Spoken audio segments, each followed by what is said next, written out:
Mesdames, Messieurs, bonsoir. La femme dans l'histoire africaine. On aurait pu avoir une femme sur le plateau, mais il est bon que les hommes leur reconnaissent ça, qu'ils tordent le cou à des mensonges répandus, pris maintenant pour vérité. Lasconi, qui est mon invité, a fait ce travail. Je n'ai pas une femme, c'est un historiographe. Historiographe, autant pour moi. Quelqu'un qui, non pas réécrit l'histoire pour se l'approprier, mais qui croise l'histoire, qui va à la quête de l'histoire, de la vérité, de ce qu'il nous reste comme histoire. Il va rencontrer les anciens et les anciennes, parce que nous parlons ici de femmes dans l'histoire africaine. Les femmes dans l'histoire africaine, qu'est-ce à dire? C'est dans la dynamique de l'histoire de ce continent, comprendre, éclairer sur le rôle qu'a joué la femme, parce qu'aujourd'hui, l'image africaine de la femme, ou l'image de la femme africaine, est une image qui n'est pas celle, précisément, qu'elle fut du temps de l'Afrique ancestrale qui reposait sur ses piliers et sur ses repères. C'est cela qu'on va essayer de corriger, d'expliquer aujourd'hui à travers le travail d'un homme qui sort d'une conférence de plusieurs semaines autour de la thématique de la femme. On va parler de la femme dans sa résistance, la femme politique. On va parler de la femme dans le sacré, parce que tout de même, c'est le seul continent, la seule culture où on a des prêtresses qui conduisent le culte, contrairement à tout ce qu'on peut observer ailleurs, même chez les bouddhistes. Autant de détails pour aujourd'hui nous réapproprier l'image de ce que furent nos mères, parce que de tout temps dans l'histoire de l'Afrique, ce sont elles qui ont porté l'avant-gardisme. C'est la femme qui bâtit, c'est la femme qui construit, c'est elle qui stabilise, et même l'héritage, pas seulement social, spirituel, lui est dévolu. C'est cette femme-là que nous voulons réhabiliter aujourd'hui, celle qui donne la vie, celle qui est la reine-mère, la terre-mère, mais surtout, pour demain, c'est la femme de la Renaissance africaine dont nous allons parler aujourd'hui. Lasconi, bonsoir. Bonsoir, Monsieur Mbarga.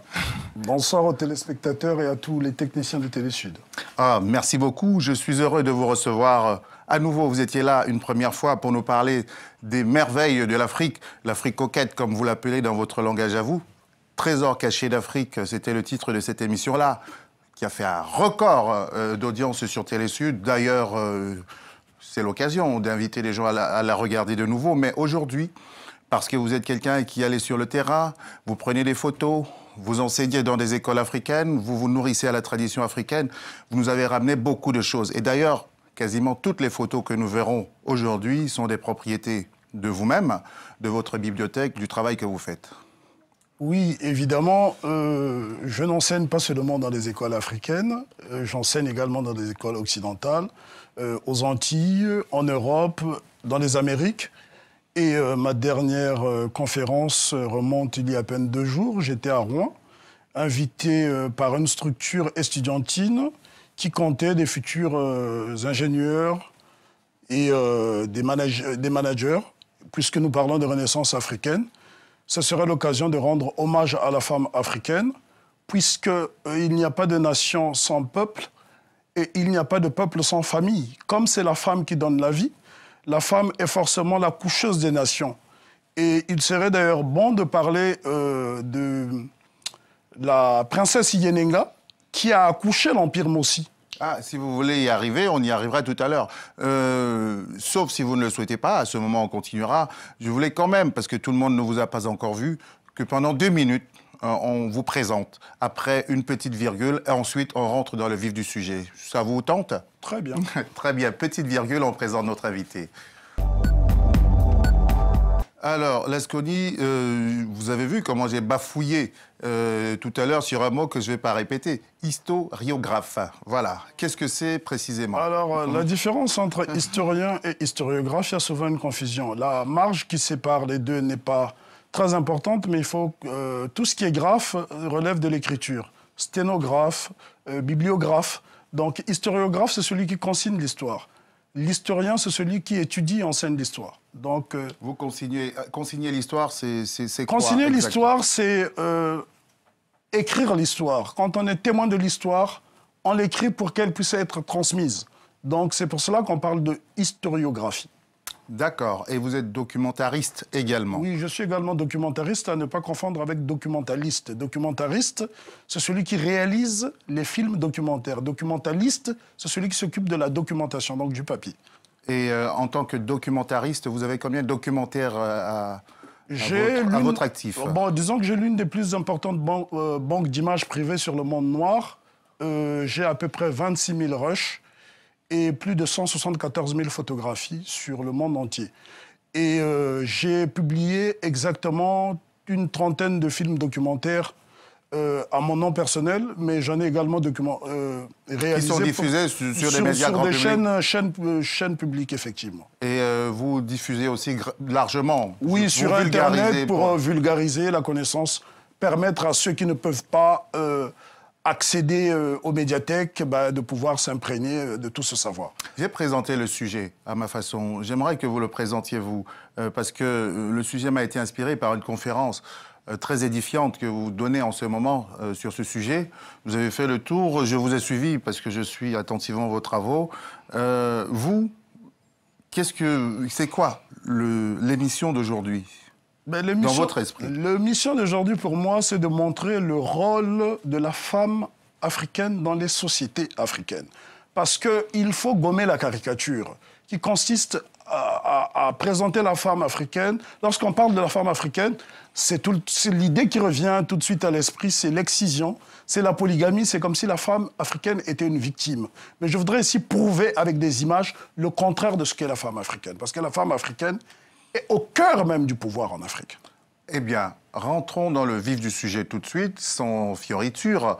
On va commencer par... la princesse Yenenga. Par ce que nous avons appelé, nous, en préparant cette émission, les femmes dans la résistance. Absolument. Mais on ne peut pas parler de résistance sans naissance de nation. Donc il serait peut-être bon, en guise d'introduction, de montrer qui peut accoucher une nation. Parce que les nations s'accouchent. Vous avez la parole, Lasconi. Donc je voudrais ici parler de la princesse Yenenga, qui est donc celle qui a donné naissance à l'Empire Mossi. Et ironie du sort, c'est que depuis... C'est elle qu'on voit à cheval. Oui, ce serait bien de voir l'illustration. Parce que la princesse Yenenga, en fait, est une figure emblématique, notamment au Burkina Faso, chez les Mossé, qu'on appelle les Mossi, puisque c'est le peuple majoritaire au Burkina Faso. Et comme je disais, c'est elle qui a donné naissance à cette nation. Et sur toute la dynastie des Mossi, on voit plus de Nabas, c'est-à-dire des chefs, des hommes, que de femmes. Il y a eu très peu de Napoko, donc le contraire de Nabas, c'est Napoko. Et pourtant, c'est une femme qui a donné naissance à cet empire, mais le pouvoir a toujours été usurpé par des hommes. Donc c'est important de dire pourquoi, quel est le rôle de Yenenga dans l'histoire des Mossé. Et comment...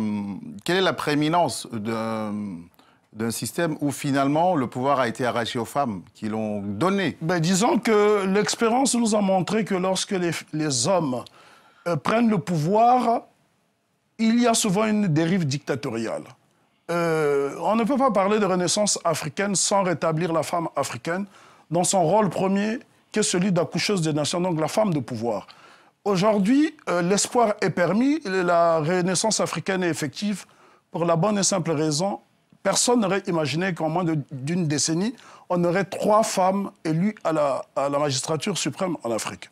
Nous avons notamment le cas de Ellen Sirleaf Johnson qui a inauguré justement cette période en se faisant élire au Libéria. On peut contester le suffrage, mais en tout cas, elle est présidente puisque les Libériens lui ont renouvelé leur confiance en lui accordant un 2e mandat. On a également Joyce Banda au Malawi, on en parle très peu.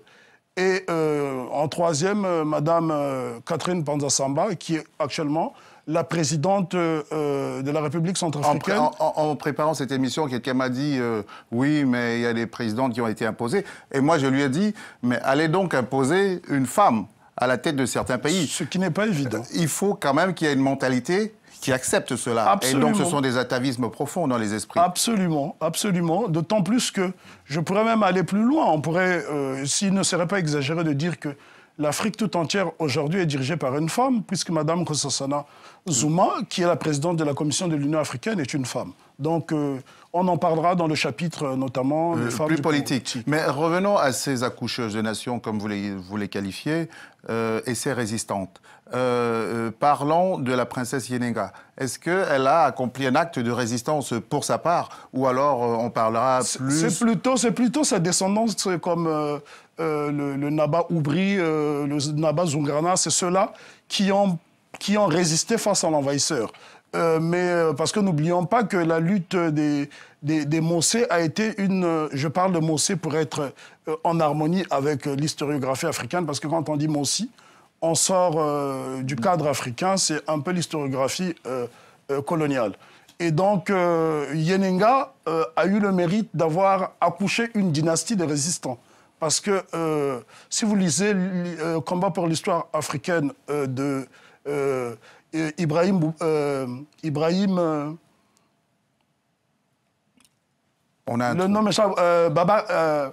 Baba Kaké, je m'excuse, Ibrahim Baba Kaké, j'ai eu un trou de mémoire.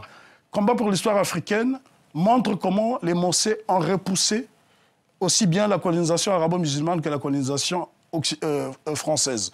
Donc là, sans Yenenga, qui aurait préparé cette dynastie, je pense qu'on n'aurait pas eu autant de résistants. Et d'ailleurs, celle-ci est plus ou moins déifiée au Burkina Faso parce que vous ne verrez pas une grande localité au Burkina Faso, surtout en pays Mossé, qui ne porte pas le nom de...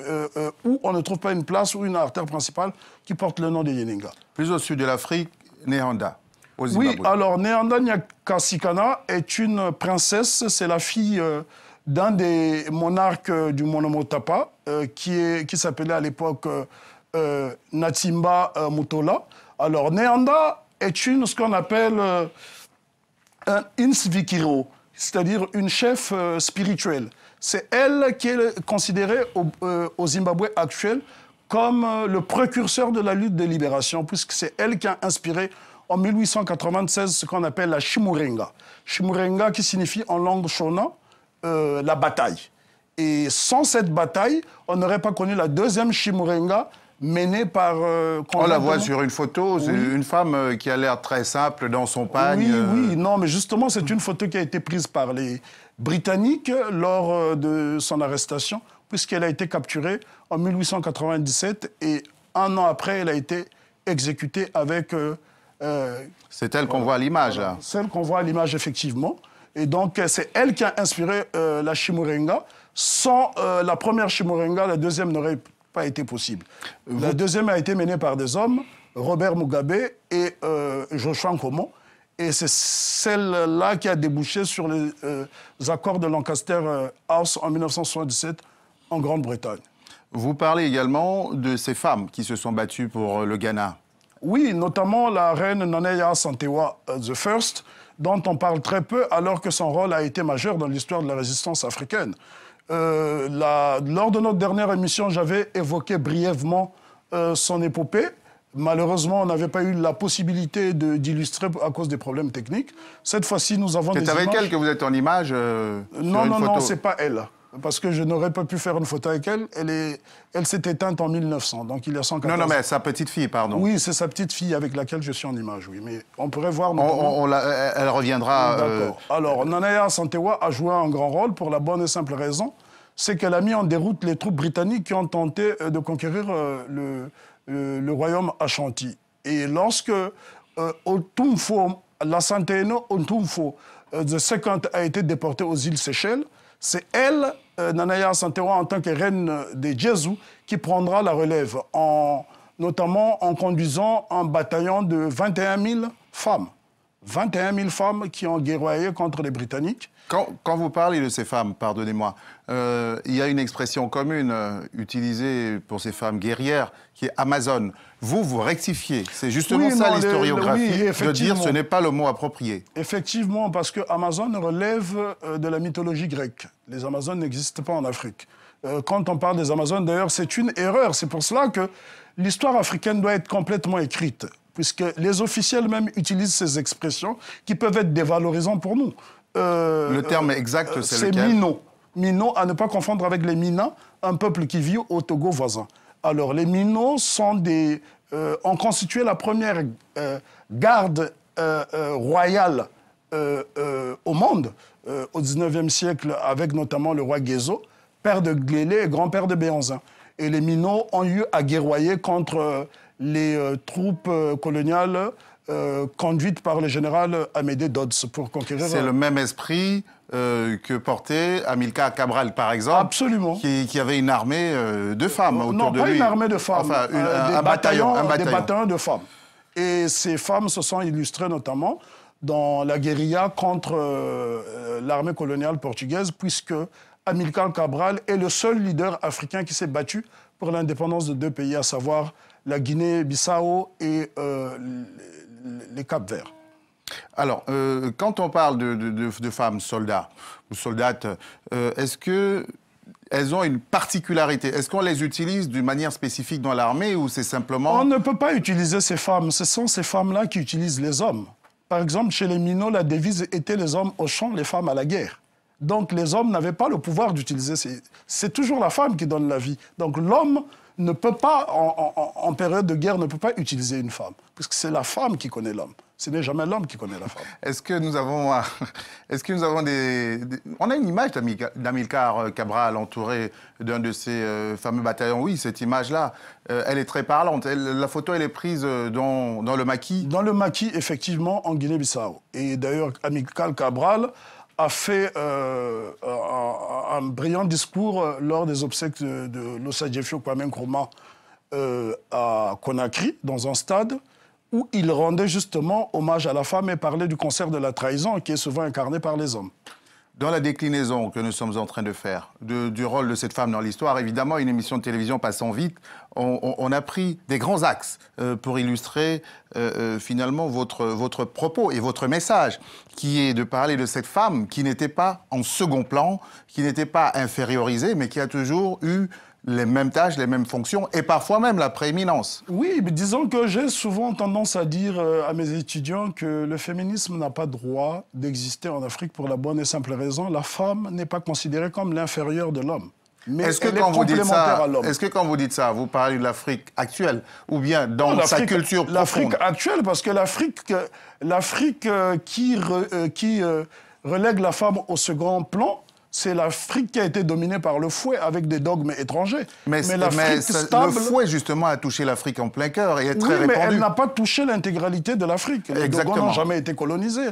Les Imba n'ont jamais été colonisés. Comment dirais-je, les Maasai n'ont jamais connu de colonisation. On a beaucoup de peuples comme ça, comme les Batois, au Rwanda et au Burundi. Ce sont des peuples qui ont échappé à la colonisation. Je pourrais même aller dans la diaspora en parlant notamment des marrons de Port-Antonio en Jamaïque, qui pratiquent encore aujourd'hui ce qu'on appelle le pacomania. On pourrait aller au Brésil, il y a des sociétés où les hommes et les femmes déportés d'Afrique ont échappé à la colonisation. C'est le cas au lavage de cerveau. Oui, c'est le cas notamment des Jouka au Suriname, qu'on appelle la Guyane néerlandaise. On a également le cas de Bushilenge et de Saramaka en Guyane. Donc, il y a des sociétés africaines. Je pourrais même parler notamment des Garifuna. Aux États-Unis? Non. Aux États-Unis, il s'agit des Goulas. Les Goulas, oui, les Goulas. Je parle des Garifuna qu'on retrouve notamment au Honduras et à Belize, qu'on appelle le Honduras britannique. Exactement. Et ces femmes fortes, on les retrouve aujourd'hui encore au Burkina, par exemple, et ailleurs. Mais vous avez illustré avec des photos au Burkina les femmes bâtisseurs, les femmes architectes. J'aurais même pu illustrer sur Yaa Santewa, voir sa tunique, comment elle a mis en déroute les Britanniques. Parce que n'oublions pas que pour soumettre les Ashantis, il fallait présenter un tabouret doré qu'on appelle le Golden Stool. Et le Golden Stool, les Anglais ont cru avoir pris ce tabouret en capturant Yaa Santewa. Ce sont des photos que j'avais prévues. Il aurait été bon de les montrer aux téléspectateurs pour qu'ils voient que ce ne sont pas des mythes. Parce que les photographies ont été prises par les Anglais. Et moi, j'ai pu les obtenir en allant justement visiter ce qu'on appelle le Mania Palace à Koumassi, qui est aujourd'hui la seconde capitale de la République du Ghana. Parlons de ces femmes qui bâtissent des maisons multiséculaires du côté du Burkina. Elles bâtissent des maisons dans toute l'Afrique, notamment chez les Ndébélé aussi en Afrique du Sud. Oui. Mais on pourrait s'arrêter au Burkina Faso. Comme vous êtes attardé, les photos que nous avons sont principalement celles dans que vous avez... le Naouri, donc ça va du Burkina Faso jusqu'au Ghana. On ne peut pas dire que le Naouri appartient au Burkina ou au Ghana. Bien sûr, bien donc sûr. Sinon, on valide la balkanisation. Et ces femmes ont la spécificité de construire et de décorer les maisons. Que je considère cette région comme l'une des plus grandes universités d'architecture du monde, puisque beaucoup de gens, beaucoup d'expatriés viennent visiter et étudier cette architecture qu'on appelle l'architecture Kassena. Quel est le sens de ces maisons? Alors, ces maisons ont deux fonctions. La fonction à la fois d'abriter les familles, mais aussi de protéger les familles, puisque les maisons Kassena sont les seules habitations que je connaisse, à mon avis, qui préviennent l'habitant avant de tomber. Là encore, on pourrait dire ce n'est pas rationnel, mais est-ce que l'histoire de la Vierge Marie est rationnelle? Donc là encore, je peux prouver en image. Et de quelle manière on est prévenu? Ce sont des maisons, en fait, dans chaque maison, il y a un hôtel qu'on pourrait appeler des talismans, sorte de calebasse chargée. Et là, ça relève de l'initiation pour pouvoir expliquer. C'est un savoir qu'on ne peut pas divulguer devant les... Comment sont construites ces maisons? Ces maisons sont construites avec de l'argile. Il y a une technique particulière. Il y a des géomètres qui sont des femmes. Il y a des ingénieurs en génie civil qui sont des femmes. Il y a des architectes qui conçoivent les plans qui sont des femmes. Et il y a des peintres qui sont également des femmes, des chimistes qui composent, parce que la peinture qui est utilisée pour décorer les maisons Kassena, elle vient des végétaux. Donc, elle n'est pas du tout polluante et toxique. Et il faut préciser encore, ce sont les femmes qui les bâtissent. Et à main nue, parce qu'en Afrique, construire avec la main a un sens. A un sens, puisque pendant qu'on construit les maisons, on fait des incantations en touchant l'argile et on caresse les murs. Par exemple, je pourrais toujours révéler ce secret, il n'est pas très, très important dans le cadre spirituel. Prenons par exemple, lorsque les Kassena construisent une maison, au bout de 72 heures, il faut observer le premier mur au bout de 72 heures. S'il n'y a pas un lézard qui passe, il faut casser la maison, sinon la maison ne peut pas durer. Mais ça, on rentre dans le monde ésotérique et ça relève de l'initiation. La taille des maisons, il y a quand même quelque chose d'intéressant. Sur la taille des portes, si on peut voir la maison depuis une porte d'entrée... Il serait déjà bon de voir ces femmes, parce qu'on les a vues pendant que vous me parlez, elles passent dans votre dos. Très bien. Et moi, je les vois. Alors, ces femmes qu'on voit notamment, ce sont des femmes octogénaires, il faut le préciser. Celle qui est en bas, par exemple, c'est mon professeur de maçonnerie. Elle a exactement 86 ans. Alors, vous imaginez une femme de 86 ans en train encore de monter sur les échelles pour pouvoir bâtir, ça relève de l'exploit. C'est-à-dire que l'Afrique stable, c'est l'Afrique traditionnelle. C'est qu'on ne peut pas vouloir parler de modernité sans partir de ses traditions. Le problème est là, en Afrique. Aujourd'hui, si l'Afrique est en échec... C'est comme une maison, sans partir de ses fondations. Absolument, la maison est vouée à l'effondrement. Pour la bonne et simple raison, ces maisons qu'on a vues tout à l'heure, j'aurais pu davantage illustrer. Allez-y. En fait, ces femmes ont d'abord le don de lire la nature et l'environnement. Ça, c'est très important. Mais ce sont des choses qui ne peuvent pas s'expliquer comme cela. Il faut voir. Parce qu'il y a toute une initiation à des rites autour de cela. Et il y a d'ailleurs une écriture que très peu de gens maîtrisent encore aujourd'hui. Que l'on voit sur les murs. Oui, c'est ce qu'on appelle le kassim. Donc, c'est important d'étudier tout cela. Ce qui m'a beaucoup impressionné dans cette localité, le Naouri, qui est une province très vaste, qui en a des villages comme Bungu, Kampala, à ne pas confondre avec la capitale de l'Ouganda, Kampala, qui s'appelle aussi Kampala, d'où l'unité culturelle de l'Afrique. On a également Tchébélé, Léo, et c'est l'une des régions où on produit le plus le beurre de karité en Afrique. Pourquoi ce sont les femmes qui construisent des maisons, principalement ou exclusivement, dans cette région-là? Parce que pendant les razzias négrières, les hommes allaient se battre, ils allaient au champ de bataille. Et les femmes restaient à la maison avec des enfants. Donc, pour se protéger, ces femmes ont imaginé construire des maisons avec, des portes assez étroites.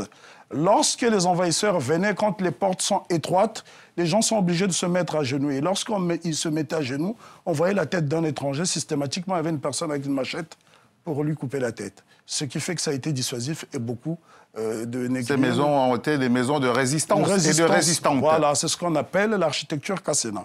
C'est une architecture qui devrait être étudiée dans les écoles d'architecture en Afrique. On pourrait également notamment parler de l'architecture Mosgoum, qu'on trouve au Cameroun et aussi au Tchad, que justement les premiers missionnaires européens qui arrivent appellent l'architecture obus, parce que ces missionnaires sont accompagnés de militaires.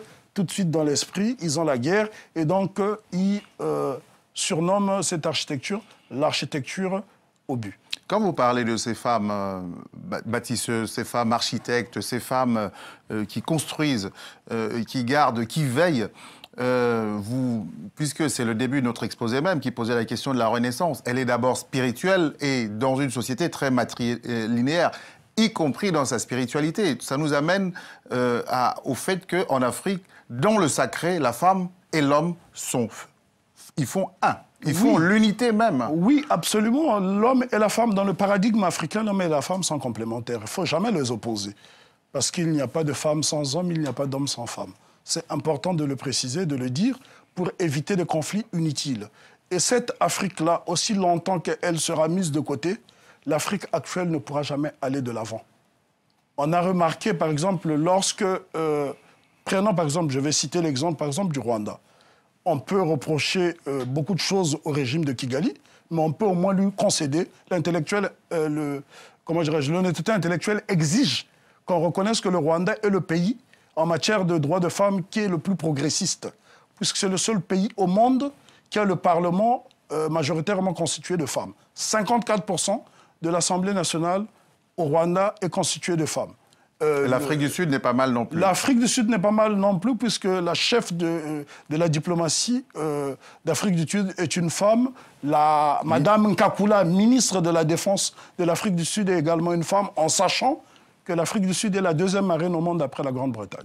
Et que c'est de l'Afrique du Sud que nous vient la femme qui est à la tête de la Commission de l'Union africaine. Et n'oublions pas que ces femmes-là on fait partie de ce qu'on appelle l'Umkoto Osizoué, qui signifie en langue kossa le fer de lance de la nation, qui était la branche armée de l'ANC. Ça, c'est aussi un des actifs de Mandela. Absolument, dont on ne parle pas. Et il serait peut-être bon d'exhumer, parce que l'Umkoto Osizoué naît après les massacres de Sharpeville en 1960. En mars 1960. Attardons-nous un peu sur cette femme africaine dans le sacré. On a du temps. Prenez le temps de rentrer en profondeur dans cette femme dans le sacré. En préparant l'émission, vous me faisiez relever, à juste titre, ce que nous voyons tous sans jamais le voir.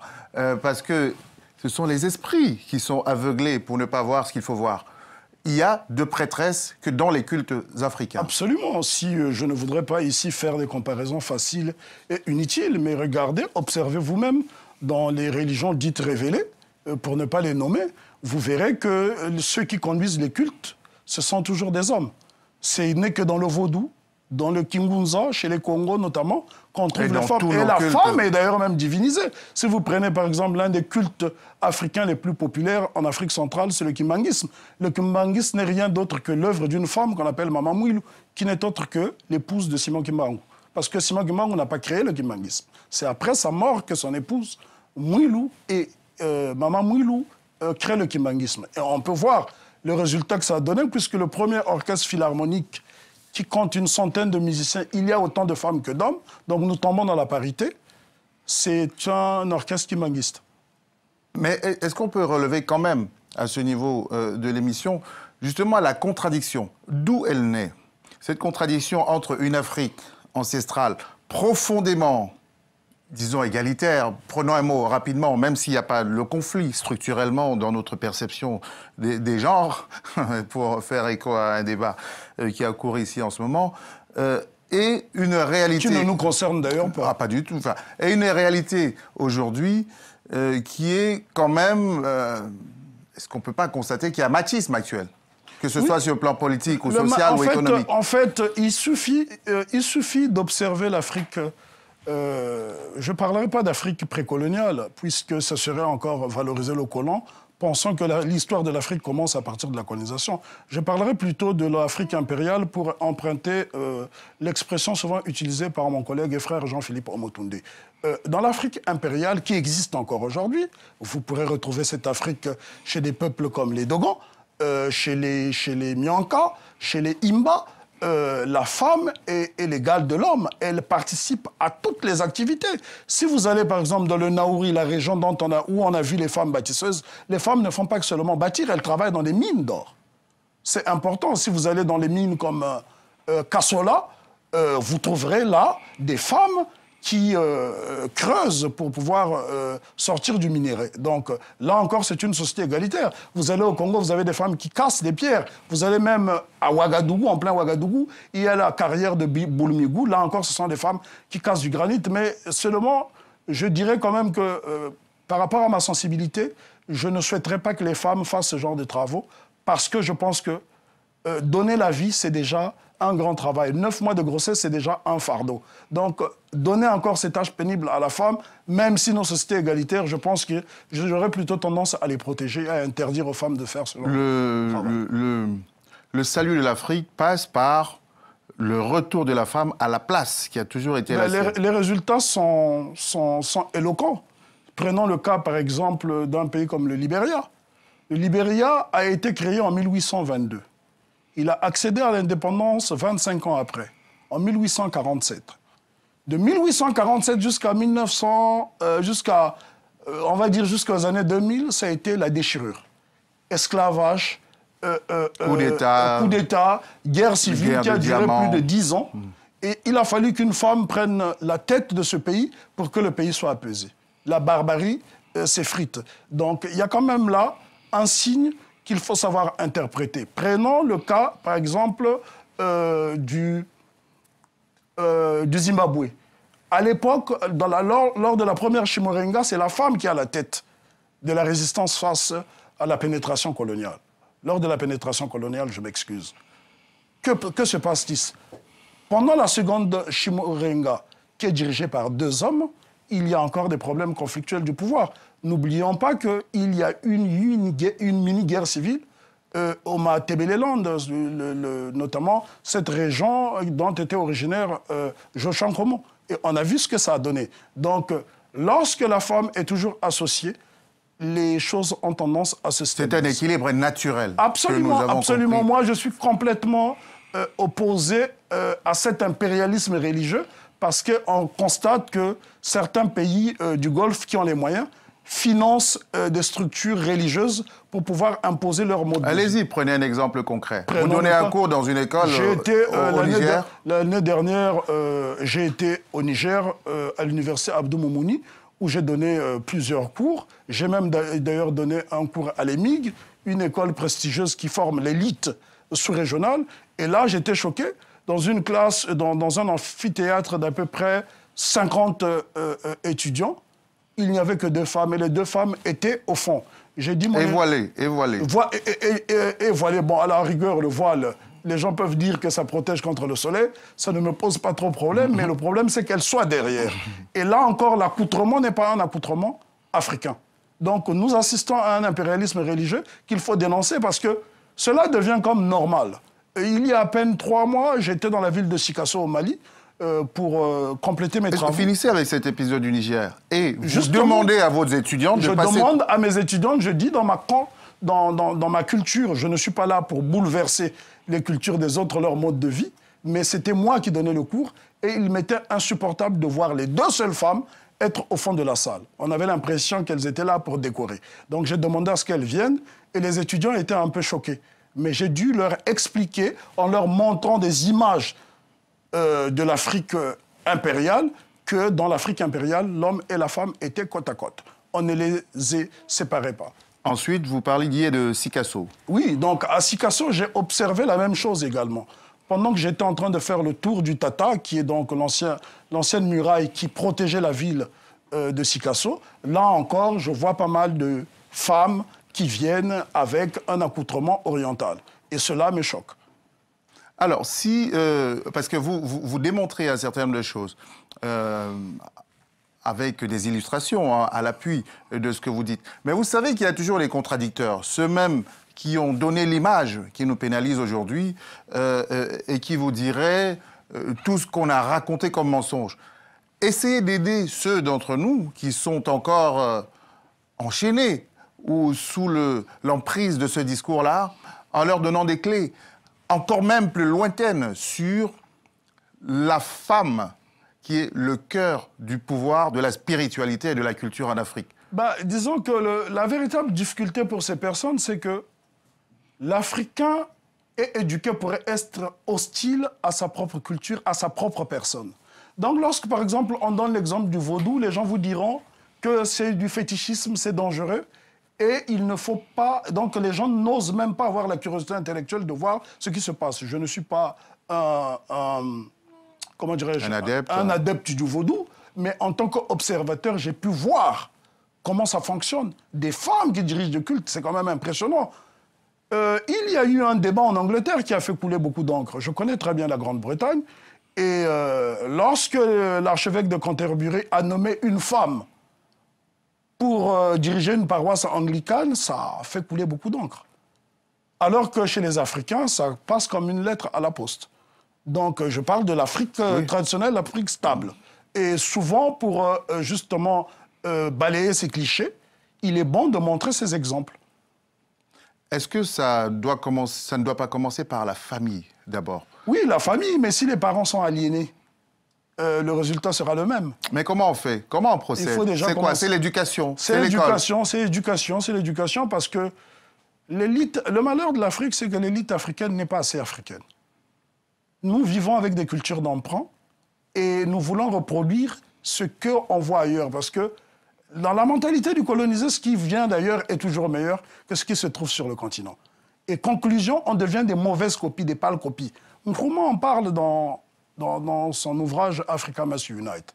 Je pense qu'il serait bon aussi pour certaines personnes de lire les ouvrages écrits par nos érudits qui ont médité sur la question. Moi, je suis là en tant que vulgarisateur parce que j'ai eu le privilège d'avoir visité 419 villages africains repartis dans 29 pays. Je parle de visiter, je pourrais même parler de séjourner, puisque j'ai vécu dans certaines régions. Et aussi longtemps que les gens n'auront pas cette curiosité d'intellectuel de connaître d'autres localités que celles où ils sont nés, ils ne peuvent pas comprendre l'Afrique. On le sait intuitivement, mais vous, de manière scientifique, quand vous avez parcouru cette Afrique-là, quels sont les apports spécifiques que la femme a, dont elle est porteuse pour l'Afrique d'aujourd'hui, pour sa renaissance, pour son réveil, pour sa vitalité?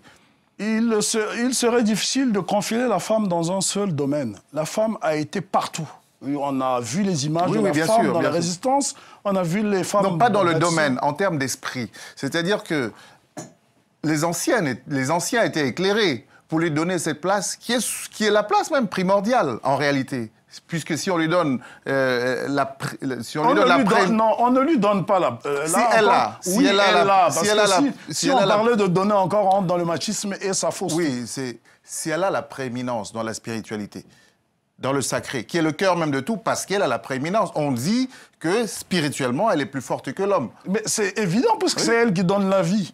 Du moment où elle vous a gardé pendant 9 mois dans un ventre, pendant cette période de gestation, il y a une communication entre l'enfant et la femme. Donc, systématiquement, lorsqu'une femme allaite, on ingurgite des valeurs. Hein? On ingurgite des valeurs. On ne boit pas seulement le lait pour se nourrir, mais on ingurgite des valeurs, on ingurgite pas mal de choses. Et l'esprit est là. Lorsqu'une femme est spirituellement forte, en allaitant, elle transmet forcément quelque chose. Et ça, c'est très important. Et dans la société actuelle, ma question, peut-être que je la pose mal, l'Afrique perd quoi en ostracisant ces femmes? Disons que l'Afrique perd l'essentiel, puisqu'on la voit instable. Ça s'explique. L'Afrique perd tout. La réalité nous montre, et c'est tellement évident, flagrant, qu'on ne pourrait même pas le contester, c'est que l'Afrique, lorsqu'elle ostracise la femme, elle le relègue au second plan, elle a tout à perdre. Prenons l'exemple de cette région dont je viens de parler, notamment le Naouri, qui est une région dont je suis tombé amoureux. Il n'y a ni voleur ni prostituée. La prostitution est un problème grave en Afrique. Pas seulement en Afrique, dans le monde d'ailleurs. Et lorsque vous êtes dans une région où les femmes ne se prostituent pas, ça donne de la fierté. Parce que je ne pense pas qu'il y ait un seul homme au monde qui serait heureux de voir sa sœur, sa femme ou sa mère en train de se prostituer. La prostitution est un fléau. Si c'est considéré dans certaines sociétés comme le plus vieux métier du monde, cela n'est pas une règle universelle, cela n'est pas valable. Il y a des régions en Afrique où les femmes ne tapinent pas. Je tiens à le dire, je suis catégorique. Et ça, je peux le prouver en image. La première prostitution, elle est intellectuelle, elle est spirituelle, elle est... Disons que la prostitution intellectuelle, c'est une fois qu'on est soumis. Mais lorsqu'on n'a pas été soumis par le fouet, on ne peut pas se prostituer. Personnellement, je ne pourrais jamais me prostituer intellectuellement. Des possibilités, des opportunités, j'en ai eu, mais je ne le ferai pas pour la bonne et simple raison, j'ai une formation initiatique. Se prostituer, c'est quoi? Se prostituer, c'est comme ce qu'on appelle aux États-Unis, pour parler de la prostitution intellectuelle. Oui, oui. C'est se renier et valoriser toujours ce qui vient ailleurs. Je suis souvent surpris lorsque je me retrouve dans certains colloques avec des collègues qui passent leur temps à paraphraser des auteurs grecs ou allemands qui, pour la plupart, sont négrophobes, d'ailleurs. C'est cela, la prostitution intellectuelle. On veut citer Montesquieu sans savoir ce que Montesquieu dit sur les nègres dans l'esprit de loi. On veut citer Hegel sans savoir ce que Hegel dit sur l'histoire de la philosophie, parce qu'il a laissé des réflexions. Il faut lire ces gens-là pour comprendre. Et ça, c'est de la prostitution intellectuelle. On a beaucoup d'intellectuels africains, lorsqu'on leur pose la question, quelles sont vos premières influences, vous ne les verrez pas citer un seul Africain ou un auteur de l'arrière-pays, alors que l'Afrique fourmille de grands penseurs. On a Tcherno Bokar qui a formé l'un des meilleurs littéraires africains qui est Amadou Ampateba. On a Waka Misoko qui a formé le regretté Youssouf Tata Sissé qui est l'un des meilleurs anthropologues africains de tous les temps. On a Rujindiri qui est un brillant historien qui a siégé à la cour de Mwami au Burundi et au Rwanda pendant 50 ans. On a Bazoumana Sissoko qui est une encyclopédie vivante qui nous a quittés en 1987 au Mali. Personne n'en parle pour la bonne et simple raison. Les Africains, pour faire beau, pour faire civilisé, sont obligés tout le temps de faire recours. Ce n'est pas mauvais de citer les autres. Il m'arrive, moi aussi, de citer Guy Descartes et d'autres penseurs qui ont été très, très brillants dans ce qu'ils ont fait. Mais seulement, les penseurs africains sont toujours mis de côté, comme la femme, d'ailleurs. Et est-ce que vous avez rencontré sur votre chemin une société dans toutes vos recherches que vous pourrez citer en exemple, dans son équilibre? J'en ai beaucoup. Allez-y. La première société que je pourrais, par exemple, citer, c'est la société des Ndébélé. Alors, les Ndébélé sont un peuple qui vit à la fois au Zimbabwe et en Afrique du Sud. En Afrique du Sud, ils vivent dans une région qu'on appelle le Kwandébélé. Et là, allez voir ce qui se passe. C'est que dès qu'on rentre, tout de suite, on respire parce que l'environnement, tout est joyeux. Les couleurs sont attractives. Oui, c'est très beau. Et ça, c'est très beau à voir. Là, c'est une société d'équilibre. On n'a même pas besoin d'importer les jouets. Ce sont les femmes qui les fabriquent. Donc, ça réduit déjà les frais pour les hommes, pour ne pas parler d'économie. On pourrait prendre, par exemple, le cas du Togo et du Bénin. Le Togo, le Bénin, même le Nigeria, sont des pays dont l'économie dépend essentiellement des femmes. N'oublions pas les nanabins. Si ce ne sont les politiques, les régimes dictatoriaux qui sont succédés au Togo, le Togo serait aujourd'hui l'un des pays les plus prospères d'Afrique. On a vu comment les nanabins ont eu à influencer des industriels en Allemagne et en Hollande avec le wax. Donc ça, encore une fois, lorsque la femme retrouve son rang, elle brille.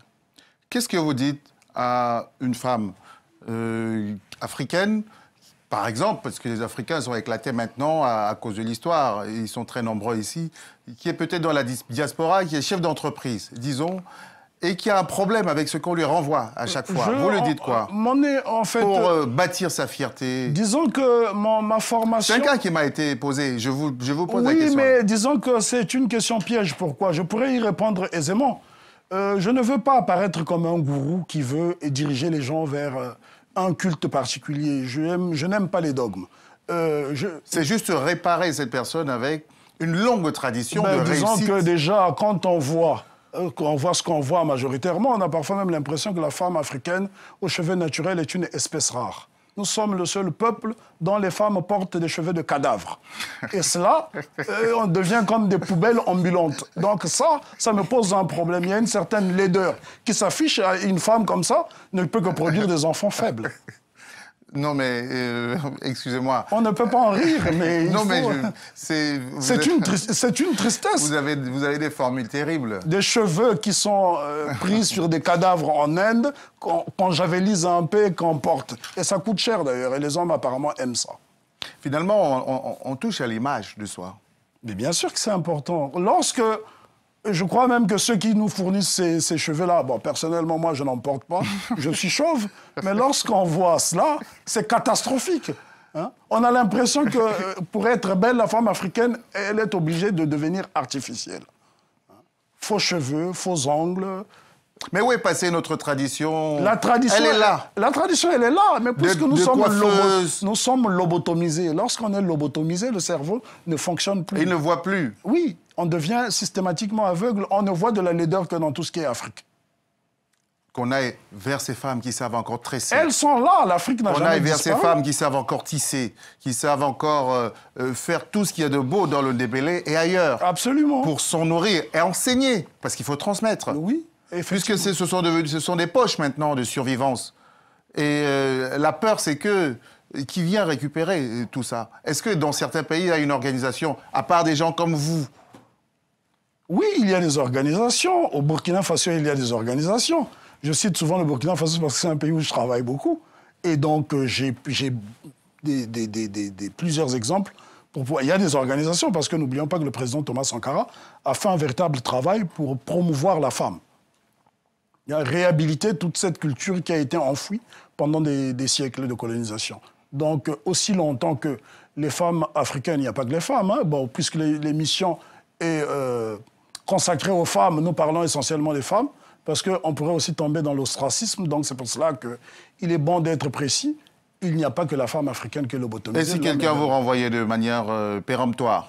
Ce n'est pas moi, hein. Oui. Je suis juste un réceptacle de questions potentielles. Absolument. Et pourquoi vous ne parlez pas de polygamie et d'excision? Parlons de polygamie, commençons déjà par l'excision. Justement, voilà encore une image fausse de l'Afrique. L'excision n'existe pas dans beaucoup de régions d'Afrique. Un pays comme le Congo, les trois Congos, l'Angola, la République démocratique du Congo, le Congo-Brazzaville, le Zimbabwe, la Zambie, le Rwanda, le Burundi, une très grande partie de l'Afrique, l'excision n'existe pas. On a même le contraire. C'est le Gukuna. Mais n'étant pas chirurgien, je préfère ne pas me lancer. Et paraît-il que c'est très efficace. Les hommes ne sortent pas une fois que les femmes sont gukunisées. Allez chercher, est-ce que c'est le Gukuna? Mais quand on vous aura dit ça, on essaye de nous dire, mais c'est vous qui avez mutilé les femmes, etc. Non, expliquez simplement, ça vient d'ailleurs. Ce n'est pas les exciseurs, il y a des femmes qui excisent. Hein. Souvent même, ce sont des femmes. Ça, c'est l'apport des religions dites révélées en Afrique, pour ne pas les nommer parce que... C'est-à-dire que ce n'est pas une tradition africaine. Ce n'est pas une tradition africaine. Voilà. J'ai un jeune frère, d'ailleurs, qui est passé... Ça vient du Moyen-Orient, pour être clair. Oui, donc ce n'est pas... on a un frère, Amunanga, qui a écrit un ouvrage là-dessus. Je pense que les gens doivent aussi lire pour comprendre exactement d'où viennent ces traditions, parce que mutiler une femme, ça relève un peu du machisme. Il y a des gens qui essaient de justifier ça par aliénation religieuse, mais je vous donne un exemple. J'ai pendant longtemps... Il ne reste pas minutes. J'ai étudié dans une ville millénaire du Mali qui s'appelle Djenné-la-Sainte. Lorsque j'arrive dans cette ville, on me dit que dans tel édifice religieux, pour ne pas dire la mosquée, la grande mosquée de Djenné, qui est la seule mosquée de la ville de Djenné, les femmes entrent ailleurs, les hommes ailleurs. J'ai dit, mais pourquoi? On me dit, pour éviter les tentations. J'ai dit, mais est-ce qu'il y a... les hommes aussi peuvent tenter les femmes. Donc l'excuse de dire tout le temps, de rejeter la faute sur la femme n'a aucun sens. Et la polygamie? Parce que ceux, par exemple, qui voilent les femmes, disent que c'est pour ne pas que les hommes soient tentés. Mais les femmes pourraient renvoyer l'ascenseur en disant qu'il y a des hommes qui sont beaux. Comme M. Lasconi. Oui. Allons-y. Vous répondez quoi à la polygamie?